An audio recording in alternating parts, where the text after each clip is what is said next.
Hai, assalamualaikum. Ini adalah video pertamaku untuk mereview sebuah buku dengan cara berbicara langsung kepada kalian. Jadi aku ingin mereview salah satu novel.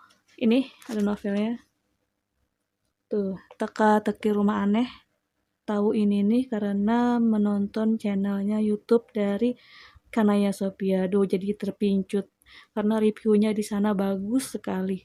Jadi saya putuskan untuk membaca buku ini. Nah, buku ini itu menceritakan tentang seorang penulis lepas atau penulis harian kali ya, mungkin yang dia itu berprofesi sebagai penulis tapi genrenya itu horor gitu.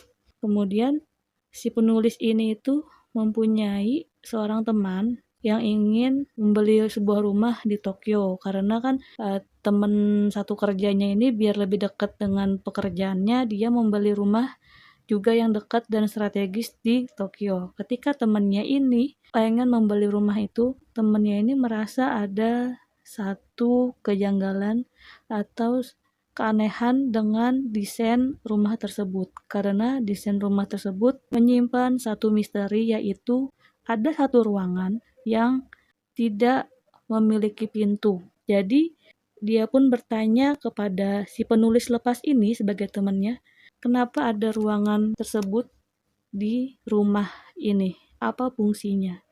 Karena si penulis lepas ini bukanlah seorang arsitek, kemudian ia pun juga bertanya kepada temannya yang bekerja sebagai arsitek. Namanya itu siapa ya? Bentar ya. Namanya itu Kuri Harasan. Jadi Kuri Harasan ini tuh temennya si penulis lepas, tapi dia bekerja sebagai arsitek.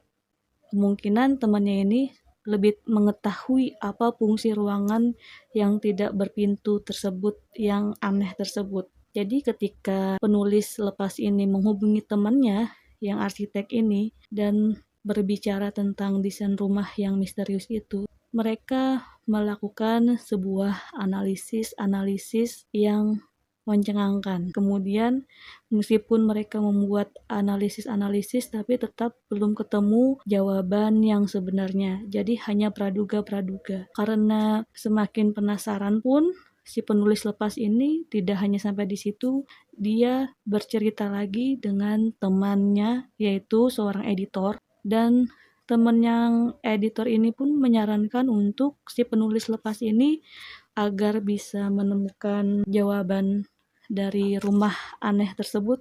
Dia menyarankan untuk si penulis ini memposting artikel sehingga dengan artian akan mendapatkan jawaban yang lebih masuk akal. Kemudian si penulis lepas ini pun menulis sebuah artikel tentang denah rumah aneh tersebut, tapi dia juga menyamarkan di mana tempatnya, di mana letaknya, itu dia samarkan. Jadi tidak ada seorang pun yang mengenali rumah yang berada di Tokyo tersebut.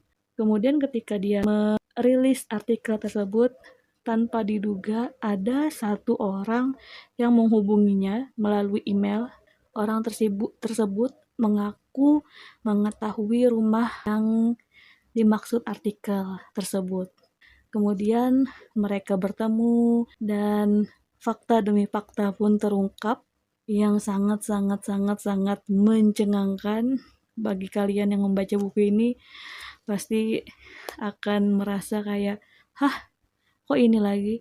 Hah, kok bisa begini? Hah, kok bisa seperti ini alurnya? Hah, oh ternyata ini kaitannya, kayak gitu. Nanti kalian akan mendapatkan jawaban itu di bab-bab selanjutnya. Jadi di sini itu tidak cuman satu rumah aja ternyata yang ingin diungkapkan. Ada 3 rumah yang menjadi misteri dalam buku ini. Jadi kalian kalau baca buku ini benar-benar harus mengamati desain-desain rumah tersebut dengan baik untuk kalian bisa mendapatkan alur cerita yang mulus atau kalian mengerti dengan alur ceritanya gitu. Oh ya, maaf hampir ketinggalan juga ini. Kalian kalau mau lihat bagaimana denah yang membingungkan dan misterius itu, nih kalian bisa lihat di mana ruangan misteriusnya. yang aneh, apakah kalian melihat ada yang aneh? Nah, cukup kayaknya segitu aja.